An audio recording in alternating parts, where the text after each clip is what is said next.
Let's start by looking at the history of ICO boom in the cryptocurrency world. ICO, or initial coin offering, is a term that became synonymous with the rapid rise and expansion of cryptocurrency projects from around 2017 onwards. It's a fundraising mechanism that revolutionized how startups in the crypto space raise capital. Today, we'll explore how this phenomenon started, its peaks, and the legacy it leaves behind.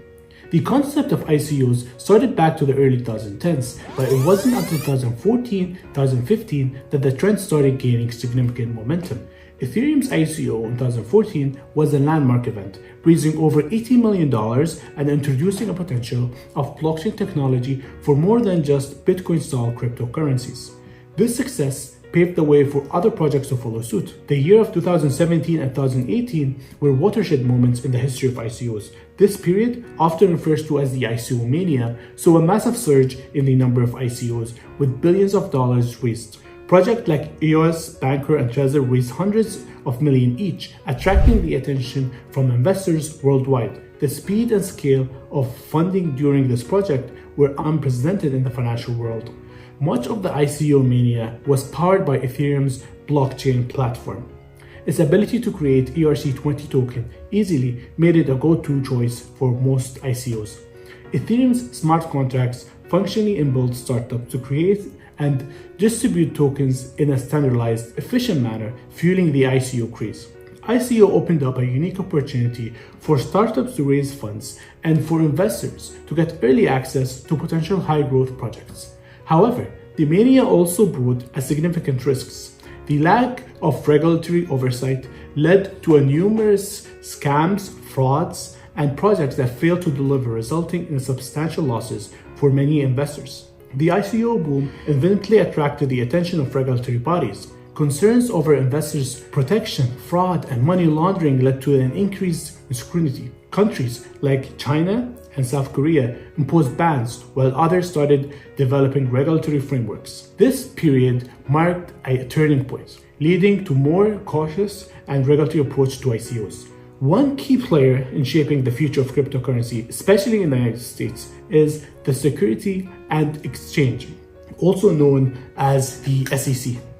The SEC was established in the wake of the 1929 stock market crash to restore investors' confidence and maintain fair markets. Key legislations like the Security Act of 1933 and the Security Exchange Act of 1934 were enacted to protect investors and add transparency to financial markets. Understanding these foundational aspects helps us comprehend the SEC perspective of the new financial instruments like cryptocurrencies. The rise of cryptocurrencies presented a unique challenge to the SEC. Initially, there was ambiguity in classifying these assets. Are they securities, commodities, properties, or new asset class? This classification affects how they are regulated. The SEC's approach has evolved, focusing on the nature of the token and use rather than technology itself. To fully grasp how the SEC approaches cryptocurrencies and ICOs, we need to understand the SEC versus the Howdy Company case and the subsequent Howdy test. This 1946 Supreme Court case set a standard that now centers to determining whether transactions involve a security. The Howdy case revolved around a Florida company selling orange grove plots and offering a service contract to attend these groves and harvest the fruits. The Supreme Court had to decide whether this arrangement constituted an investment contract and therefore a security under the Security Act of 1933. The court ruled that it did. From this ruling emerged the Howdy test, which determines whether a transaction is an investment. So the test asks, is there an investment of money? Is the investment in a common enterprise? Is there an expectation of profit? And finally, are their profits primarily derived from the efforts of others? If the answers to all of these are yes, then the transaction is likely a security and subject to the SEC regulations.